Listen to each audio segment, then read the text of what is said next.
Good morning, students. Welcome to your BBN e-learning education groups. Students, जैसा कि आप जानते हैं, कल हमने जो पढ़ा था मैनेजमेंट ऑफ नेचुरल सोर्सेज, उसमें जो हमारा लास्ट टॉपिक था वो था केस ऑफ खेजरी ट्रीज। किस प्रकार कि अमृता देवी बिश्नोई ने 1731 सन 1731 में राजस्थान के अंदर खेजरी ट्रीज को किस प्रकार उन्होंने प्रोटेक्ट किया था इन खेजराली विलेज नियर जोधपुर इन राजस्थान।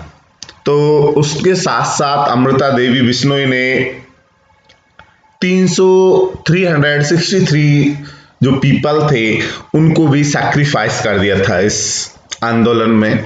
उसके बाद एक नेक्स्ट आंदोलन है जिस आंदोलन का नाम है चिपको आंदोलन। तो चिपको आंदोलन क्या है? चिपको आंदोलन भी इसी प्रकार का एक आंदोलन है जिसमें another example of contribution of common people toward the conservation of forest. ये भी एक कंजर्वेशन ऑफ फॉरेस्ट के लिए एक एग्जाम्पल है इन द चिपको आंदोलन।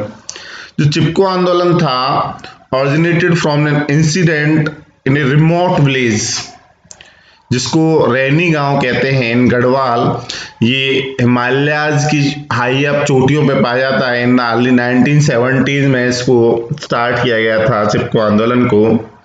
तो एक बार वहां पर क्या आता है कि लॉजिंग कॉन्ट्रैक्टर आता है, हैड बीन अलाउ, और वो क्या कर देता है, अलाउ एक अनुमति दे देता है टू कट डाउन ट्रीज, पेड़ों को काटने के लिए in forest close to a village. और जो पीपल होते हैं विलेज के डिड नॉट वांट, वो नहीं चाहते this forest to be cut, उसको काटा जाए, because it would have spoiled their healthy environment, क्योंकि वो जानते हैं यदि इस प्रकार होता है तो उनका जो स्वस्थ इन्वायरमेंट है वो क्या है, पूरी तरह स्पॉइल्ड हो जाएगा, खराब हो जाएगा। तो वन डे क्या होता है, एक दिन एक man folk of the village work out for work, कि जो आदमी थे गांव के वो काम के लिए चले जाते हैं, और जो कॉन्ट्रैक्टर वर्कर्स होता है केम इन दी फॉरेस्ट, और वो वनों में आ जाते हैं to cut down the trees, पेड़ों को काटने के लिए।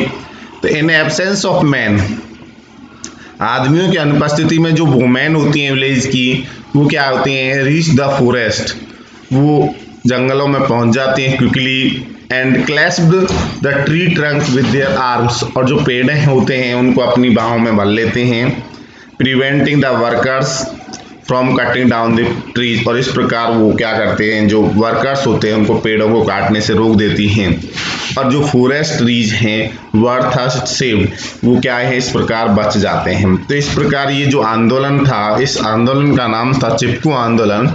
इसको 1970 में चलाया गया था और इसको स्टार्ट किया था सुंदरलाल बहुगुणा ने। तो ये क्या है, जो चिपको आंदोलन था, इन्होंने पेड़ों को प्रोटेक्ट किया था। कहाँ पर, रैनी गांव में। रैनी गांव कहाँ पर है, गढ़वाल में, जो हिमालय की चोटियों पर पाया जाता है। तो वहाँ पर जो औरतें थी, गांव की औरतें, उन्होंने उन पेड़ों को प्रोटेक्ट करने के लिए वो पेड़ों को अपनी बाहों में भर लेती हैं, और जो वर्कर्स होते हैं उनको काम अपना स्टॉप करना पड़ता है। तो इस प्रकार का जो आंदोलन था वो चिपको आंदोलन था। ये भी क्या है, एक एग्जाम्पल है कंजर्वेशन ऑफ फॉरेस्ट का। उसके बाद एक और एग्जाम्पल यहाँ पर है, वो है participation of local people in the management of forest. कि जो फॉरेस्ट है उसको मैनेजमेंट करने के लिए, उसको मैनेज करने के लिए स्थानीय लोगों की भागीदारी, participation of local people in the management of forest. कि जो स्थानीय लोग होते हैं, आसपास के जो लोग होते हैं, वनों के आसपास जो रहते हैं, उनको कहते हैं लोकल पीपल। वो किस प्रकार फॉरेस्ट को मैनेज करते हैं, तो उसी प्रकार का एक एग्जाम्पल है यहाँ पर। People participation in the management of forest can help in increasing forest produce as well as their conservation। कि जो लोगों की स्थानीय भागीदारी होती है, एक तो वो क्या करती है, जो फॉरेस्ट प्रोड्यूस होता है, जो वन उत्पाद होता है, उसको वो बढ़ाते हैं, साथ ही साथ उनको कंजर्व करते हैं, उनको संरक्षित करते हैं। तो इसी प्रकार का एग्जाम्पल ऑफ हाउ जो लोकल पीपल होते हैं participation management of forest led to revival of degraded forest is like this 1972 कि 1972 में एक बेकार साल का वन था। West Bengal forest department formulated a noble scheme उन्होंने लागू की थी to revive the degraded sal forest by involving the local people, कि उन लोकल जो स्थानीय लोग हैं उनको उसमें शामिल करके जो बेकार साल का जो फॉरेस्ट था उसको क्या करने के लिए, रिवाइव करने के लिए जो वेस्ट बंगाल फॉरेस्ट डिपार्टमेंट है उसने एक फॉर्मुलेट ए नोबल स्कीम उसने जारी की। तो beginning was made in the Aravali forest range of Midnapore district. तो एक वहाँ पर एक ऑफिसर आते हैं जिनका नाम था A.K. Banerjee, a far sighted of forest officer A.K. Banerjee involve the villagers of area around the forest and protection of 1272 hectare of badly degraded sal forest, कि 1272 हेक्टेयर में एक बेकार साल का फॉरेस्ट वहां पर था, उसको प्रोटेक्ट करने के लिए वहां पर उसने आसपास के जो लोग थे उनको उसमें इन्वॉल्व किया। इन रिटर्न्स इसके बदले में for the help in protecting the forest जो विलेजर्स थे वर गिवन एम्प्लॉयमेंट्स, उनको रोजगार दिया गया इन बहुत सिल्वीकल्चर एंड हार्वेस्टिंग। सिल्वीकल्चर का मतलब क्या होता है, वन वर्धन, और हार्वेस्टिंग का मतलब होता है यहाँ पर कि जो वन हार्वेस्ट करने के लिए operations of the forest 25% of final harvest produce, कि जो वहाँ पर उपज होती थी उस उपज का 25% हिस्सा उन लोगों को दिया गया। And were allowed to collect firewood, उनको जलाने के लिए लकड़ी दी गई। And fodder from the forest area, और एक बहुत साधारण पेमेंट पर उनको चराने के लिए चारा दिया गया। तो with in the active and willing participation, कि उनकी इच्छा जो ऐच्छिक जो क्रिया थी, ऐच्छिक जो भागीदारी थी लोगों की, living around the forest degraded जो साल फॉरेस्ट था of Aravali became thick and green, वो हरा भरा हो गया विद इन 10 ईयर्स, 10 साल में। ठीक है, तो इस प्रकार ये जो एग्जाम्पल है ये है participation of local people in the management of forest, कि स्थानीय लोगों की वनों के प्रबंधन में भागीदारी। उसके बाद है कंजर्वेशन ऑफ वाइल्ड लाइफ, कि जो जंगली जीव हैं उसको किस प्रकार हम कंजर्व कर सकते हैं, कि जो लार्ज स्केल पर बहुत बड़े पैमाने पर जो किलिंग हो रही है, पोचिंग हो रही है, शिकार हो रहा है, मारा जा रहा है किसको, वाइल्ड एनिमल्स को, residing in the forest by man in serious threat, वो एक गंभीर खतरा बन गया to the survival of many animals, बहुत सारे जंतुओं के लिए, एंड बर्ड स्पीसीज। तो this also disturb the food chain, जैसे आपने पढ़ा है इससे पहले जो चैप्टर था, किसी जीव को हम हटा देते हैं, मार देते हैं, तो वो क्या है, पूरी फूड चेन जो होती है उससे डिस्टर्ब होती है। आप सभी जानते हैं यदि एक ऑर्गेनिज्म को हटा दिया जाए, तो जैसे मैंने आपको एग्जाम्पल दिया था ग्रास, डियर और लॉयन, इसमें से यदि ग्रास को हटा दें या डियर को हटा दें या लॉयन को हटा दें तो पूरी फूड चेन क्या हो जाएगी, डिस्टर्ब हो जाएगी। तो इसमें this also disturb the food chain in which these animals occur resulting in the undesirable consequences, उसके बहुत सारे बेकार के परिणाम निकल के आते हैं होल इकोसिस्टम, पूरे पारितंत्र में। This point will become more clear from the following, जैसे स्नेक है, स्नेक जो होता है सांप, जिसको सर्प आप कहते हैं, सांप इज ए वाइल्ड एनिमल, एक जंगली जीव है। स्किन ऑफ स्नेक्स, जो इसकी त्वचा होती है, जो great demand for making fancy leather goods, जो लेदर की वस्तुएं होती हैं उनको बनाने के लिए इसका बहुत बड़ी डिमांड होती है। So the snakes skin sells at a high price, इसलिए इसकी जो त्वचा बहुत महंगी बिकती है। Now the make some easy money, some people, धन कमाने के चक्कर में कुछ लोग क्या है, स्नेक्स को indiscriminately in large number to obtain their skin. तो large scale killing of snakes disturb the food chain in which snakes occur and creates an imbalance। इस प्रकार नेचर में एक imbalance पैदा हो जाता है। For example, snake is a friend of farmer in the sense that it eats vermines like rats, mice, which are pests and damage the crops. तो when snakes are killed, large number of obtain. तो इसमें यहाँ पर their skin, the population of snakes is reduced greatly. तो due to lesser number of predator snakes, तो population of जो pets है like जैसे rats है, mice है, वो क्या हो जाएगी, increase हो जाएगी. In crop field increases, और जो increases number of rats and mice in the field damage the crops. वो क्या करेंगे, जो फसल वगैरह है उसको क्या कर देंगे, डैमेज कर देंगे. तो इस प्रकार सम ऑफ मेजर्स हैं टू बी टेकन जब conservation of wild life are given below. Number 1, laws should be made, कि नियम बनाने चाहिए. To impose a total ban on poaching और कैप्चरिंग ऑफ एनिमल्स, कि जो जंतु हैं उन पर शिकार लगाने के लिए लॉ बनाने चाहिए. Even if some type of wild animal birds are evidence today, तो there indiscriminate killing should not be allowed. कि जो फॉरेस्ट अथॉरिटीज होती हैं उनके द्वारा इस प्रकार के जो एनिमल्स होते हैं, कुछ पक्षी वगैरह होते हैं, उनको मारने पर पूरी तरह उनको बिल्कुल भी अलाउ नहीं करना चाहिए. नेचुरल जो हैबिटेट है, प्राकृतिक जो आवास है wild animals and birds should be preserve, उनको भी प्रिजर्व करना चाहिए, जैसे नेशनल पार्क वगैरह होते हैं. और जो गवर्नमेंट डिपार्टमेंट है connected with the conservation of wild life should be conduct a periodic survey, उन्होंने एक सर्वे भी करना चाहिए इन द ऑल फॉरेस्ट, जो नेशनल पार्क. स्पेशल विशेष ध्यान देना चाहिए, special attention should be paid to the conservation of endangered, जो विलुप्त होती चली जा रही हैं जो स्पीसीज, उनके बारे में भी हमें ध्यान देना चाहिए. आगे है वाटर फॉर ऑल, सभी के लिए जल.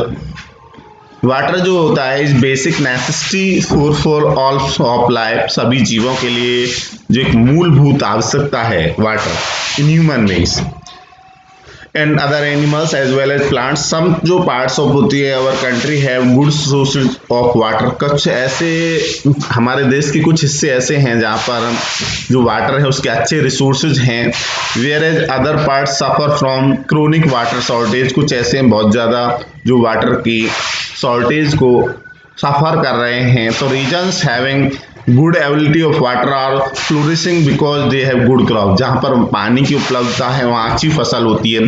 But the reason having shortage of water in thick of poverty, जहाँ पानी की कमी है वहाँ गरीबी अपने आप गरीबी है. उसका कारण ये है वहाँ पर क्रॉप्स वगैरह क्रिएट नहीं होती because of poor crop growth. तो therefore necessary और to have proper management of available water, इसलिए हमें जो वाटर वगैरह है उसका प्रॉपर मैनेज करना चाहिए. Resources so that there is an equitable distribution, ताकि उसका समान वितरण हो सके of water for all the people in all parts of country. The various sources of water which are available, rains, rivers, lakes, ponds, wells, oceans, glaciers, ये सारे क्या हैं, सोर्सेज ऑफ वाटर हैं. तो रेन जो है is very important source of water. जो वर्षा होता है उसका जो पानी का जो मेन सोर्स है वो है रेन. तो rain in India is largely due to monsoon which last for a few months. तो this means most of rain water falls on the earth in a few months of the year. तो जो rain water है फिल्स the lake, ये जो झील्स वगैरह होते हैं, Pond's वगैरह होते हैं, उनको फिल करता है and also flow into the rivers. तो some rain water also seeps into the, कुछ जो होता है वो ग्राउंड में सीप हो जाता है and becomes available as ground water. तो third, most of parts of our country had a good rainfall during monsoon but due to loss of vegetation, वनस्पति के न होने के कारण much water does not seep into the ground, but rather flow into the rivers. तो rain water is stored in lakes for use over a long period of time. इस प्रकार हम वाटर को क्या कर सकते हैं, कंजर्व कर सकते हैं. तो इसमें despite good rains we are not able to meet the demand for water of all people because जो हमारी जो पॉपुलेशन है वो बढ़ती चली जा रही है due to lack of sufficient vegetation cover on ground on a little rain water seeps into the groundwater. highly yielding varieties of ऐसी फसलें हैं जो उनको बहुत ज़्यादा पानी की आवश्यकता होती है. डिस्चार्ज ऑफ अनट्रीटेड सीवेज, हम क्या कर देते हैं जो वेस्ट जो इंडस्ट्रीज वगैरह होती है जो उस वाटर को बिना डिस्चार्ज किए उसको बिना ट्रीट किए उसको डिस्चार्ज कर देते हैं उसमें, जो रिवर्स वगैरह हैं, लेक्स वगैरह हैं। और चेंजिंग लाइफस्टाइल, और लोगों का जो लाइफस्टाइल है वो भी चेंज हो गया है। तो इसके कारण हमें क्या है, सभी लोगों की जो डिमांड है वाटर की उसको पूर्ति नहीं किया जा सकता, इसलिए हमें उसको प्रॉपर मैनेज करना नेसेसरी है। आगे है डैम्स। डैम्स क्या होते हैं? बांध।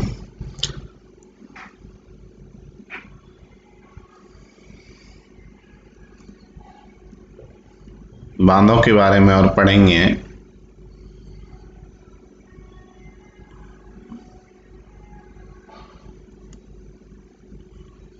तो डैम्स जो होते हैं, in order to make proper use of river water, कि जो पानी वगैरह है, नदी का जो पानी वगैरह उसका प्रॉपर यूज करने के लिए dams are constructed across the rivers to regulate the flow of water. बांध वगैरह बनाए जाते हैं नदियों पर, ताकि जो पानी है उसका एक रेगुलेट जो फ्लो है वो हो सके, नियम जो एक उसकी कंटिन्यूटी जो बनी रहे। In our country dams have been built across many reverse.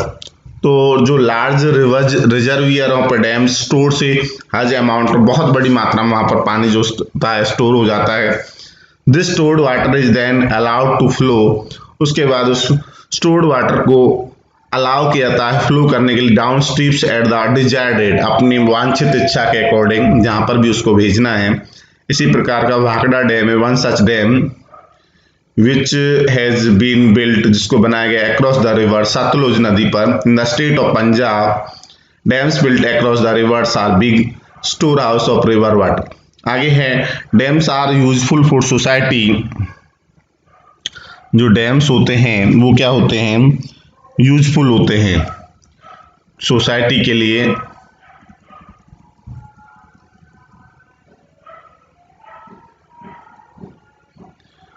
In the following veg. Number 1, water from A dam is used for irrigation in fields through a network of canal. जो water होता है from A dam, जो बांध से आता है, उसको use किया जाता है फॉर इरिगेशन, सिंचाई के लिए, in fields through a network, जो नहर वगैरह होती हैं उनके द्वारा।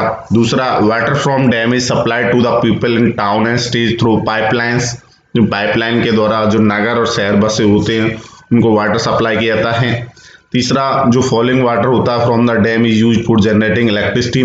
जो गिरता हुआ पानी होता है, ऊपर से जो पानी गिराया जाता है बांध से, उससे बिजली वगैरह बनाई जाती है, क्योंकि वो टरबाइन वगैरह होते हैं उनको रोटेट करता है। जो टरबाइन होते हैं वो जनरेटर से जुड़े होते हैं, जनरेटर रोटेट होता है, इस प्रकार इलेक्ट्रिसिटी प्रोड्यूस होती है।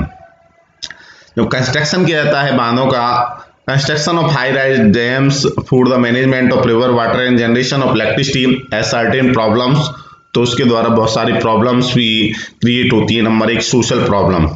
सबसे पहली जो प्रॉब्लम है वो यहाँ पर है सोशल प्रॉब्लम। सोशल प्रॉब्लम्स क्या है कि due to construction of high rise dams, जब बांध वगैरह बनाए जाते हैं, large number of human settlements, तो विलेज वगैरह जो वहाँ से उनको सेटलमेंट किया जाता है, वहाँ से उनको क्योंकि सबमर्ज हो जाते हैं in the water of large reservoir form by the dam and many people are rendered homeless, घर रहित हो जाते हैं।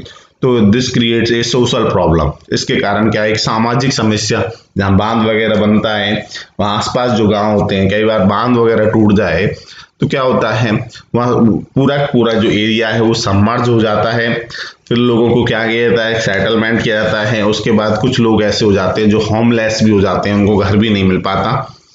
दूसरा है इन्वायरमेंटल प्रॉब्लम्स। जब construction of high rise dams किया जाता है on rivers contribute to deforestation, बहुत बड़ी मात्रा में जो वनस्पति वगैरह होती हैं उनको नष्ट कर दिया जाता है। Loss of biodiversity, this is because a last vast variety of flora and fauna gets, वो पानी वगैरह में डूब जाते हैं in the water of large reservoir form by the dams. एक होता है इकोनॉमिकल प्रॉब्लम्स। इकोनॉमिकल प्रॉब्लम्स का मतलब है इसमें बहुत सारा धन वगैरह भी खर्च होता है। इकोनॉमिकल प्रॉब्लम्स के बारे में हम कि some people say that construction of high rise dams involve the spending of huge amount of public money, बहुत अधिक मात्रा में, without the generation of proportionate, उनको समान बेनिफिट भी नहीं मिलता। ऑन द अदर एंड, जो others say that there can be no real progress without building dams because they allow us to manage our water resources. तो इस प्रकार ये क्या है, इस प्रकार की जो प्रॉब्लम्स होती है उसको कहते हैं इकोनॉमिकल प्रॉब्लम्स। ऐसे आगे पॉल्यूशन ऑफ रिवर वाटर की जो नदियों का पानी है उसको किस प्रकार पॉल्यूट किया जा रहा है। तो water in most of our rivers is highly polluted. जो pollution of river water is caused by the उसमें डंपिंग ऑफ अनट्रीटेड सीवेज, हम बेकार में उसको कोई भी उसमें वस्तु को फेंक देते हैं, untreated sewage and industrial wastage into it. For example जो रिवर गंगा है which flow for over 2500 kilometre, जो रिवर गंगा 2500 किलोमीटर का सफर तय करती है from Gangotri Himalayas to Ganga Sagar in the bay of Bengal in being turned into dirty water drain by the discharge of untreated. वो एक गंदा पानी बन गया है, उसमें क्या हम अनट्रीटेड जो सीवेज वगैरह है, वाहित मल है, उसको हम डाल रहे हैं, इंडस्ट्रियल वेस्टेज उसमें डाल रहे हैं from more than 100 town cities उसके पास बसे हुए हैं, वो सारा जो गार्बेज वगैरह उसी में डालते थे। In addition to sewage and industrial wastage, जो pollution of river water is also caused by the other human, बहुत सारी मानव की जो एक्टिविटीज है लाइक जैसे बाथिंग है, वॉशिंग ऑफ क्लॉथ्स है, immersion of acid in dead and dumping into the unburned corps, उसमें डाल देते हैं। और जो इंडस्ट्रीज होती हैं also discharge chemical effluents into the river water, इस प्रकार वो उसको पानी को क्या कर देते हैं, प्रदूषित कर देते हैं।